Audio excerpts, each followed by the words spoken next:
United boys, welcome back to the channel. दोस्तों, क्या United transfer red मार सकती है? बोरुसिया डॉर्टमंड में दो प्लेयर्स को हम देख रहे हैं, श्लॉटरबैक और एडीएमी। क्या हम इन प्लेयर्स को साइन कर सकते हैं?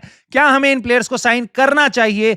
कितने में अवेलेबल हो सकते हैं? क्या यूनाइटेड को यूज किया जा रहा है नए कॉन्ट्रैक्ट के लिए? इसको डिस्कस करेंगे। और बेन जेकब्स ने दी है अपडेट हैरी मैग्वायर और कैसेमीरो के कॉन्ट्रैक्ट एक्सटेंशन की। भाई, मैं आपको बहुत ही इंटरेस्टिंग पॉइंट ऑफ व्यू दूंगा इस सिचुएशन पे, वो ध्यान से सुनना। और क्या बोला है हैसेलबैंक ने तुम्हारे रूबेन एमरिम की टीम के बारे में? 1 साल हो गया रूबेन एमरिम को, हैसेलबैंक से पूछा गया और वो हैसल लग गया था पूरे शो में।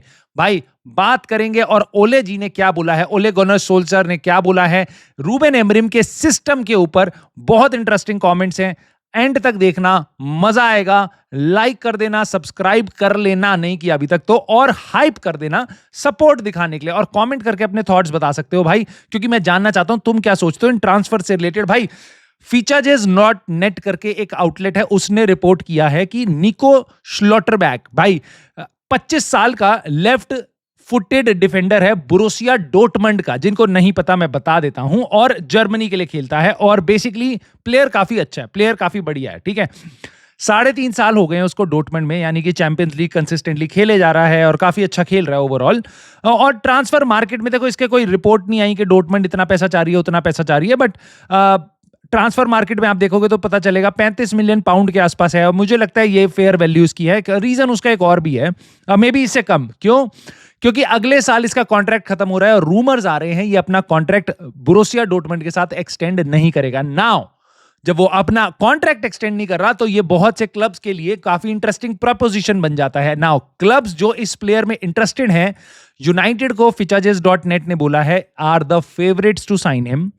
उसके अलावा लिंक जो हो रहे हैं, जो टॉप अदर 2 क्लब्स हैं, वो हैं लिवरपूल और बार्सिलोना। नाउ इस बात में कितनी सच्चाई है कितनी नहीं है ये मुझे नहीं पता, मैं बहुत ज्यादा रिलाय नहीं करता fitchages.net की इंफॉर्मेशन पे, बट इतना जरूर है यूनाइटेड देख जरूर रही होगी। आई एम प्रीटी श्योर देख रही होगी, क्योंकि हम बहुत से प्लेयर्स ट्रैक करते हैं। और भाई, लेफ्ट फुटेड प्लेयर क्या हमारे स्क्वाड में जरूरत है? ऑफ कोर्स जरूरत है भाई। इंजरी क्राइसिस में हम लेफ्ट फुटेड प्लेयर के लिए, और अगर ये प्लेयर आता है जो 25 साल का है, प्राइम एज जो रूबेन एमरिम अपने प्लेयर्स में एक्सपेक्ट करता है, I think this is a good deal for us. May be तुम इनासियो लाओ, मे बी तुम श्लॉटरबैक लाओ, दोनों में से कोई भी लाओ, दोनों में से कोई ना कोई लाओ।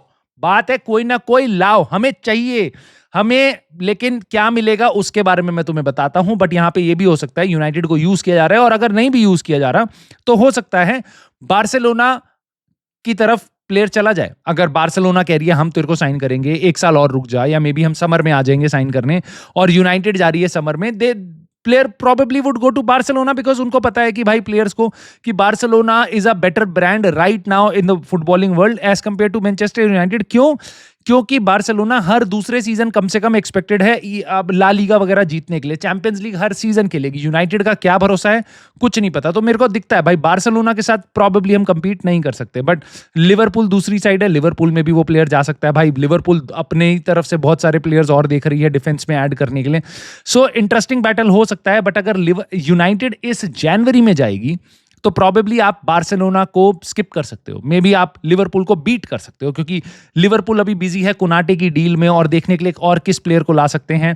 और यूनाइटेड इस टाइम पे अगर जनवरी में गई ये डील करने, मे बी हम 5 मिलियन ज्यादा देके आएंगे डॉर्टमंड को, बट प्रॉबेबली ये प्लेयर हम कंफर्टेबली ले सकते हैं। अगर हम बिडिंग वॉर में गए या फिर और क्लब्स के साथ गए तो हम वहां पे लूज आउट कर सकते हैं ना। दूसरा प्लेयर जो डॉर्टमंड में है, प्लेटी गोल ने बताया है, जो ऑलरेडी काम करता है बेसिकली जर्मन आउटलेट्स के साथ और जर्मनी में उसका बेसिकली गढ़ है, उसने बताया है करीम एडीएमी।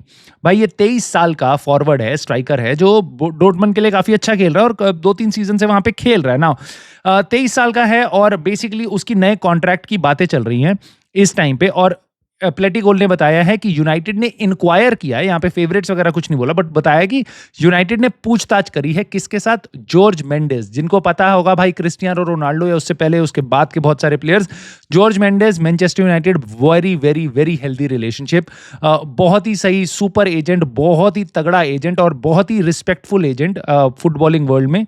वो एडीएमई को रिप्रेजेंट करता है और यूनाइटेड के साथ उसके रिलेशंस बहुत अच्छे हैं उस एजेंट के, जॉर्ज मेंडेस के। नाउ ये बताया जा रहा है कि यूनाइटेड ने इंक्वायर किया है जॉर्ज मेंडेस से कि भाई एडीएमई की डील के बारे में बताओ थोड़ा, क्या क्या ऑप्शंस क्या हैं, क्या बंदा चाह क्या रहा है और क्या एक्सपेक्टेशन है उसके क्लब की, ये सब। अब देखो, अगर तुम जाते हो डॉर्टमंड के पास उनका स्ट्राइकर लेने स्पेशली जनवरी में, तो और तुम समर में भी चले जाओ, डॉर्टमंड तुम्हारे पेंट खोलेगी, ठीक है। डॉर्टमंड है वो 55-60 मिलियन कहीं नहीं गए इस प्लेयर के, हालांकि उसको लिया था उन्होंने 2-3 साल पहले, बट अभी भी वो पैसा मांगेंगे तो वो भाई आराम से वो 55-60 मिलियन मांगेंगे, मतलब उनको बहुत ज्यादा प्रॉफिट चाहिए ही चाहिए। Now do you think, main चीज यहां पे ये है कि यूनाइटेड को ये प्लेयर साइन करना चाहिए। देखो प्लेयर अच्छा है और मुझे ऐसा भी लगता है कि इसकी एज भी काफी अच्छी है, 23 साल का है। मुझे ये बिल्कुल डर है दोनों प्लेयर्स के साथ, चाहे स्लॉटरबैक हो चाहे एडीएमई हो, ये रिस्क जरूर होगा कि क्या वो बुंडेसलीगा से आके ईपीएल में चल जाएंगे। देखो सेस्को का भी हल्का सा स्ट्रगल हमने देखा, बट मेरे को पूरा कॉन्फिडेंस है सेस्को काफी बेटर प्लेयर निकलेगा over a longer period of time for us. But more और लेस वहां के प्लेयर्स बुंडेसलीगा के यूनाइटेड में आके या ईपीएल में आके बहुत ज्यादा अच्छा नहीं कर पाते हैं, वहां का हिट रेशियो ज्यादा अच्छा नहीं है, तो मेरे को ये रिस्क जरूर रहेगा। दूसरा ये होगा कि मे बी आज यूनाइटेड का नाम उछाला इसलिए जा रहा है क्योंकि जॉर्ज मेंडेस या आपका करीम एडीएमी नया कॉन्ट्रैक्ट चाहते हैं डॉर्टमंड से, और डॉर्टमंड उनको वो टर्म्स नहीं दे रही, तो ये कह रहे देखो एक्चुअल में ना यूनाइटेड इंटरेस्टेड है। तो यूनाइटेड का नाम हमेशा यूज किया जाता है बहुत से एजेंट्स के थ्रू, बहुत से प्लेयर्स के थ्रू, और हो सकता है एडीएमी की सिचुएशन में भी हमारा नाम बस यूज किया जा रहा हो। सो ये एक फैक्टर हो सकता है, मे बी यूनाइटेड देख ही नहीं रही है इस प्लेयर को, मे बी देख रही है और हमारे लिए टर्म्स मैटर ना करें, बट जस्ट इन केस ये प्लेयर अवेलेबल होता है, यूनाइटेड को लगता है अवेलेबल है, तो तुम्हें लगता है ये प्लेयर हम साइन करना चाहिए हमें, या हमें इससे ज्यादा एक्सपीरियंस वाला प्लेयर चाहिए सेस्को के साथ? मेरे को ऐसा लगता है कि ये दोनों, देखो सेस्को 22 का है, एडीएमई 23 का है, दोनों के दोनों अपनी टीम के लिए स्टार्टर थे और काफी सही एक्सपीरियंस है इन पे चैंपियंस लीग वगैरह फुटबॉल का भी, तो दोनों अच्छे स्ट्राइकर्स हैं जो कंपीट करना चाहते हैं, जो जर्मनी के अच्छे क्लब्स में खेल रहे हैं, ठीक है, जो खेल रहे थे, सेस्को खेल रहा था ना। मेरे को लगता है फाइट बहुत इंटरेस्टिंग हो सकती है और इसके कारण मेरे को काफी सही लग रहा है एडीएमई वाला ऑप्शन, क्योंकि पेस है, फिनिशिंग है बंदे में, ऑफ कोर्स सेस्को में हाइट है और बाकी और बहुत सी चीजें हैं। सो ये कंपटीशन बहुत अच्छा हो सकता है और रूबेन अमोरिम को टीम में काफी अच्छी वेरिएशन मिल सकती है, अलग अलग गेम में अलग अलग स्ट्राइकर खिला के बहुत अलग वेरिएशंस लाने की एक टीम में। सो ये इस हिसाब से अच्छा लगता है, बट ऑफ कोर्स मैं देखना चाहूंगा यूनाइटेड और कौन से ऑप्शंस एक्सप्लोर कर रही है। एडीएमई के अलावा कोई और स्ट्राइकर है जिसको हम देख रहे हैं, तब it would be better comparison, तो हम देख पाए कि भाई एडीएमई नहीं, उसकी जगह ये देख लो, उसकी जगह वो देख लो, वो ऑप्शन है। बट हाँ, मुझे लगता है एडीएमई के लिए शायद यूनाइटेड ना जाए क्योंकि ये थोड़ा महंगा है इनियोस के बजट के हिसाब से, और maybe it would be too big a risk कि हम दोनों के दोनों प्लेयर्स जर्मन फुटबॉल से लेके आ रहे हैं, maybe there is a long time, दोनों को सेटल होने में लगेगा और यूनाइटेड पे उतना टाइम नहीं होगा। नाउ मेन चीज ये है भाई कि अगर हम जनवरी में ऐसी कोई साइनिंग्स करते हैं, मेरा सबसे इंपॉर्टेंट पॉइंट ये है कि you are not just setting up for success. Ruben Amorim को तुम पुश नहीं कर रहे हो कि भाई ये ले, तू चैंपियंस लीग में जा रहा है ना, तेरे को ये लेके जाना है, तेरा गोल है, तू ये ले, ये प्लेयर हम तेरे को दे रहे हैं, ठीक है। अगर हम ये करते हैं, ये प्लेयर जनवरी में लाते हैं, तो मे बी इनको थोड़ा टाइम लगेगा, 2 महीने, मे बी इस 6 महीने में हम उसको यूज नहीं कर पाएंगे, बट अगर मान लो हम चैंपियंस लीग में जाते हैं अगले सीजन या यूरोपा लीग में जाते हैं, ये प्लेयर्स रेडी होंगे अगले सीजन की स्टार्ट में, क्योंकि इनको ऑलरेडी ट्रांजिशन टाइम मिल चुका है यूनाइटेड में, इनको पता है टीम कैसा खेल रही है, इनको पता है, इनका सारा कोऑर्डिनेशन बैठ चुका है, नई साइनिंग की तरह नहीं होंगे। वरना क्या होगा, अगले सीजन मान लो आप यूरोपा या चैंपियंस लीग में पहुंच गए हो और उस टाइम आप सारी साइनिंग्स लेके आ रहे हो समर में, तो आपके पास जो साइनिंग अभी की है बस वही सेटल्ड है, बाकी सारी की सारी नई साइनिंग्स है, जैसा लिवरपूल के साथ अभी हो रहा है, ठीक है। उन्होंने पिछली 2 विंडोज एकदम 2-3 विंडोज में कोई बिजनेस नहीं किया, एक विंडो में सारा बिजनेस कर लिया। एक विंडो में सारा बिजनेस करने के कारण क्या है, टीम बिल्कुल भी जेल टुगेदर नहीं है। रादर देन आप 2-2 3-3 साइनिंग हर विंडो में करते रहो, ताकि जो आप दूसरी विंडो तक पहुंचो, 2 प्लेयर्स आपके ऑलरेडी सेट है टीम में, ठीक है। यूनाइटेड को वो अप्रोच करनी चाहिए मेरे हिसाब से। दूसरी चीज ये कि अगर हम अभी जनवरी में कुछ साइनिंग्स कर पाएंगे, मान लो 2 साइनिंग्स हमने कर भी ली, तो समर में आपको फिर 8 साइनिंग करने की जरूरत नहीं है, तब आप 4 या 5 साइनिंग करके काम चला सकते हो, may be 3, I don't know, depending upon sale, depending upon हम कौन से कॉम्पिटिशन में है, उस पर डिपेंड करता है। बट आपको सारा बिजनेस फिर समर में करने की जरूरत नहीं है, और सारे बिजनेस अगर आप समर में करोगे तो प्लेयर्स जब आप चैंपियंस लीग भगवान करे हम पहुंच जाए, तो वहां पे जाके जब हम खेल रहे हैं तो आप एकदम लिवरपूल वाली हालत हो जाएगी जैसी उनकी इस सीजन में, कि प्लेयर्स तो नए हैं लेकिन वो जेल टुगेदर नहीं है। तो हम कोलैप्स कर सकते हैं नए सीजन के प्रेशर में। और उस टाइम पे रूबेन एमरिम आउट बहुत ज्यादा स्ट्रांग होगा, क्योंकि ये उसका पहला फुल सीजन है। उसको थोड़ा ग्रेस अभी मिल भी रहा है, अगले सीजन वो भी नहीं मिलेगा, क्योंकि अभी रूबेन एमरिम का कंपैरिजन होता है पिछले सीजन के हिसाब से रूबेन एमरिम के। अगले सीजन रूबेन एमरिम का कंपैरिजन होगा इस साल के रूबेन एमरिम के हिसाब से। और अगर वो टॉप 5 में आता है तो अगले साल उसको बहुत ही कत्लेआम मचाया जा सकता है। नाउ बेन जेकब्स ने बताया है यूनाइटेड की ट्रांसफर प्लानिंग के बारे में, जो कि है हैरी मैग्वायर और कैज़ेमीरो के अराउंड। सो बेसिकली नेट बात ये बोली है भाई उसने कि यूनाइटेड अभी देख रही है और पूरी सिचुएशन समझ रही है, but they can go for may be 1+1 option for Harry Maguire और कैज़ेमीरो। दोनों के केस में वो एक्सटेंड कर सकती है, 1 साल का कॉन्ट्रैक्ट दे देगी और कहेगी हम 1 और साल का कॉन्ट्रैक्ट एक्सटेंड कर सकते हैं, हमारे पास ऑप्शन होगा, ठीक है। यानी 2-2 साल के कॉन्ट्रैक्ट दे देंगे इन लोगों को जो ऑलरेडी डिक्लाइन की तरफ है अपने करियर के। They are not going younger, they are not like 23 साल के नहीं है, 27 साल के नहीं है भाई, ये 32, 33, 34 साल के हैं और इनकी एज बढ़ती रहेगी। अगले साल जब सीजन स्टार्ट होगा तब तक ये 1 साल और बूढ़े हो चुके होंगे। तो ये हमारे लिए क्या बेटर उपाय होगा ना। मैं समझ सकता हूं यूनाइटेड प्रोटेक्ट करना चाह रही है, क्योंकि ये हो सकते हैं हमारे लिए लाइक अ न्यू साइनिंग, क्योंकि ये फ्री एजेंट बन जाएंगे सीजन के एंड में, इनके कॉन्ट्रैक्ट खत्म हो रहे हैं। बट यहां पे आता है भाई मेरा इंपॉर्टेंट पॉइंट, जो मैं सोच रहा था, मैंने कहा आपसे मैं शेयर करूं। भाई मैं देखता हूं ना जब फ्री एजेंट की मार्केट, मेरे दिमाग में कुछ नाम आते हैं, स्पेशली डिफेंडर्स में कंपेयर करते हैं। चलो कैज़ेमीरो तो हमारा मिड में है, मैग्वायर है फ्री एजेंट बन जाएगा, मार्गेही है फ्री एजेंट बन जाएगा, इब्राहिम कोनाटे है लिवरपूल का फ्री एजेंट बन जाएगा इस सीजन के एंड में, और बायर्न का उपामेकानो है, right. Now look at the club looking at Upamecano, Real Madrid, Konate Real Madrid, Marc Guehi Liverpool, ठीक है, Maguire Casemiro Saudi, that's it. ये है मेरा पॉइंट भाई। मतलब देयर जिन प्लेयर्स को तुम रखना चाह रहे हो, उन प्लेयर्स को दूसरा कौन सा क्लब देखना चाह रहा है? कौन सा क्लब देखना चाह रहा है? हैरी मैग्वायर कैज़ेमीरो के लिए कौन से बड़े क्लब्स आ रहे हैं, मुझे समझ नहीं आता। और अगर वो नहीं आ रहे हैं, जबकि वो फ्री एजेंट है, तब भी कोई बड़े क्लब्स नहीं आ रहे हैं, इसका मतलब क्या है? कि वो बहुत बढ़िया प्लेयर्स हैं, वो चैंपियंस लीग प्लेयर रहे हैं, अब हैं वो इंग्लिश प्रीमियर लीग के टॉप लेवल के प्लेयर्स, वो अब हैं या अगले साल होंगे? नहीं, इसका मतलब यही है। इब्राहिम कोनाटे हो सकता है, मार्गेही हो सकता है, उपामेकानो हो सकता है, ये फ्यूचर बताते हैं भाई। ये प्लेयर्स ऐसे हैं जो अगले 5 साल तक तुम्हारे को हेल्प करेंगे, ठीक है। उनमें फ्री एजेंट्स को टारगेट कर रहे हैं बड़े clubs. They are planning for future, we are planning for history. I don't know, हम कभी भी फॉरवर्ड प्लानिंग नहीं करते। जैसे मैंने आपको पहले बताया, सिटी जनवरी में साइनिंग करती है, जो अब यूज आ रही है उनके लिए 10 महीने बाद, कि भाई समर में नहीं भी किए, जो साइनिंग है वो अभी सेटल हो रही है, जो पिछले सीजन जनवरी में करी थी वो अब काम आ रही है, ठीक है। यूनाइटेड हम टाइम निकल, जो हमें पिछले सीजन जनवरी में से भी पिछले सीजन समर में करनी चाहिए थी साइनिंग, वो अभी हम करने की सोच रहे हैं। मिडफील्डर, सेंटर बैक, ये हमें पहले लाने चाहिए थे पिछले सीजन, लेफ्ट बैक लाना चाहिए था, वो तो अब हम भी सोच भी नहीं रहे हैं, ठीक है। बट ये जो गैप है ना, दिस शोज यू कि भाई क्लब में एम्बिशन की कमी है, क्लब में एक डिजायर की कमी है, और जो फाइनल पुश आपको चाहिए, टॉड बोली वगैरह जैसे लोग चाहिए आपको, जो आपको टीम को धक्का मार के यूसीएल में घुसेड़ पाए, ठीक है।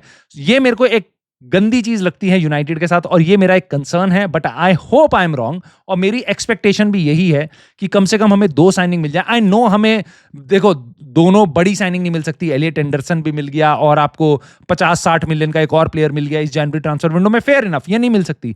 But at least get us a corner Gallagher और अ रूबेन नेविस और समथिंग लाइक दैट, ठीक है, जो एक बढ़िया सॉल्यूशन हो, और 2 पोजीशंस कम से कम कवर कर लो। एक स्ट्राइकर ले आओ, सेकंड स्ट्राइकर ले आओ, जो सेस्को की इंजरी के बाद आपको हेल्प कर पाए, क्योंकि ज़र्गज़ी जाता हुआ दिखाई दे रहा है सबको। नाउ जिमी फ्लॉयड हेसेलबैंक, ये पुराने टाइम का एक प्लेयर है भाई, ईपीएल में खेलता था, चेल्सी वगैरह के लिए भी खेला हुआ है।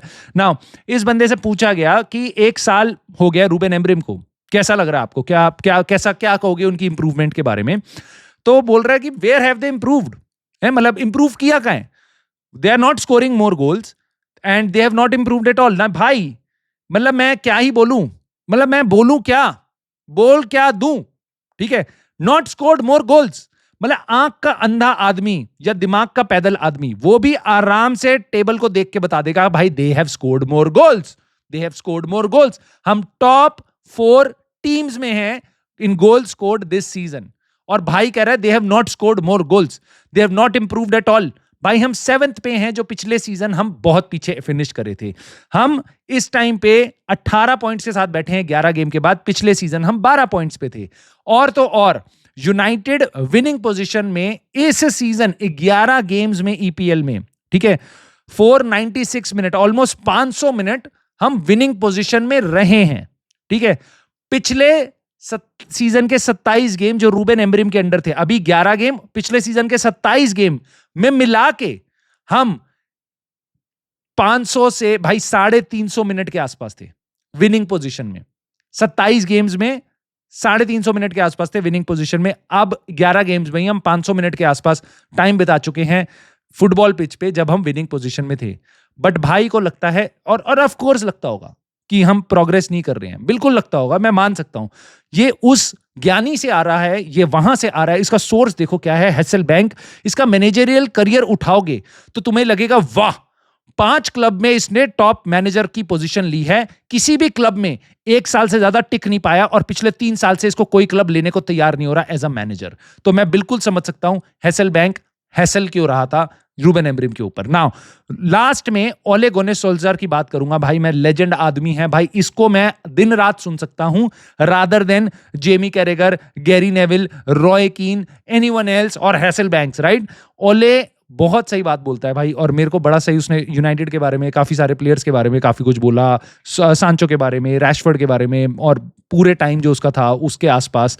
बट उसने एक जो चीज बोली मेरे को बहुत सही लगी, उसने बताया 3-4-3 फॉर्मेशन के बारे में कि whatever you want to call it, 3-4-3, 3-box-3, वो कह रहा है कि ये पोजीशन बहुत ही डिफिकल्ट होती है खेलने के अगेंस्ट। मतलब अगर तुम इसको फेस कर रहे हो बहुत मुश्किल है, क्योंकि अगर तुम इसको हाई प्रेस करने जाओगे ना तो तुम्हारे को बिल्कुल खोला जा सकता है। अगर सामने वाली टीम अच्छे से ये फॉर्मेशन खेलना जानती है तो तुम इनको हाई प्रेस, मतलब इनके हाफ में प्रेस करना बहुत मुश्किल हो सकता है। और वो ये बात भी बोलता है कि तुम यूनाइटेड को देख लो कि जब जब यूनाइटेड के पास पोजीशन कम रहा है, यानी कि टीम्स हमारे पास बॉल कम दे रही है, हमें प्रेस करने की कोशिश ज्यादा कर रही है, हम ज्यादा बॉल रख नहीं पा रहे हैं, तब हम गेम्स जीते हैं, यूनाइटेड गेम जीतती है। तो वो कह रहा है कि United seems to win more matches when they have less than 50% position. और मेरे को ये बात बिल्कुल समझ आती है, मेरे को ये बात बिल्कुल समझ आती है, और मैंने ये बात पहले भी बोली थी। मैं ओले की बात से एग्री भी करता हूं, और यहां पे मुझे दिखाई देती है रूबेन एमरिम की एडेप्टेबिलिटी, जिसको बहुत ज्यादा क्वेश्चन किया जाता था कि बड़ा स्टबर्न है ना। जब 3 गेम हम जीते थे ना लगातार, ठीक है, पिछले 2 ड्रॉस से पहले, उस टाइम पे सब आ गए थे भाई वी आर बैक और जीत जाएंगे ईपीएल और पता नहीं क्या क्या शुरू हो गया था। तब मैंने बोला था कि देखो यार, ये मेरे को बहुत ज्यादा ऐसी चीज नहीं लग रही जिसके बेस पे हम पूरा सीजन निकाल सकते हैं। और जिनको जो मेरी वीडियोस देखते हैं उस टाइम भी मैंने बोला था कि हमें इवॉल्व करना पड़ेगा। मे बी हम 2 गेम बाद इवॉल्व करें, मे बी हम नेक्स्ट गेम में इवॉल्व करें, 2 महीने बाद करें, 6 महीने बाद करें, या नेक्स्ट सीजन करें, जब हम पे रियल प्लेयर्स और प्लेयर आ जाएंगे रूबेन एमरिम के सिस्टम के हिसाब से, राइट। बट इस टाइम पे जिस टाइप की हम फुटबॉल खेल रहे हैं, सीधा लॉन्ग बॉल मारी, ये बहुत इजीली कैच किया जा सकता है बाकी टीम्स के द्वारा। कुछ गेम्स में आप इनका फायदा उठा पाओगे, कुछ गेम्स में नहीं उठा पाओगे। सो ओवरऑल ये ऐसी कोई टैक्टिक नहीं है कि आपको कंसिस्टेंटली टॉप 4 में रख सकती है, ठीक है। तो यूनाइटेड के को इतने गंदे शुरुआत के बाद रूबेन एमरिम ने इस टैक्टिक के साथ संभाल लिया लॉन्ग बॉल वाली। बट ऑफ कोर्स आप उसके साथ पूरा सीजन नहीं बिता सकते, क्योंकि that is not going to take you to a very good position, ठीक है। इवॉल्व हमें करना ही पड़ेगा, आप लीग नहीं जीत सकते इस स्ट्रेटेजी के साथ, तो इवॉल्व हमें करना ही पड़ेगा, चाहे वो हम इस सीजन ना भी करें। और अगले सीजन जब इसके पास अच्छे प्लेयर्स आ जाए, एज्यूमिंग कि इनियोस बिजनेस कर ले, ग्लेजर्स बिजनेस कर लें, प्लेयर्स लाके दे दें, तो मे बी हम अडेप्ट करें। बट इस टाइम पे यूनाइटेड को इवॉल्व करना पड़ेगा, चाहे वो हम आज करें चाहे बाद में, I don't care. But I just want कि भाई रूबेन एमरिम को प्लेयर्स मिल जाएं, ताकि जब वो इवोल्यूशन स्टार्ट करे इस टीम का, एक्चुअल रियल मेस्मराइजिंग फुटबॉल खिलाने वाला, तब उसको पूरा सपोर्ट मिले और तब हमारी टीम हमारे को बेटर परफॉर्मेंसेस भी दे पाए रिजल्ट्स के साथ साथ। बट आपकी राय मैं जरूर जानना चाहूंगा भाई, ओले की बात पे तुम्हारे क्या लगता है? हैसेलबैंक की बात से एग्री करते हो? क्या हमने प्रोग्रेस नहीं किया? क्या तुम्हें लगता है कैसेमीरो, मैग्वायर जैसी स्ट्रैटेजीज हमें अपनानी चाहिए या नए प्लेयर्स लाने चाहिए उनकी जगह? और श्लॉटरबैक, एडीएमई, इनमें से किसी प्लेयर को तुम साइन करना चाहोगे, और क्यों हाँ या क्यों नहीं, मुझे कमेंट करके जरूर बताना। I will see you soon in the very next video.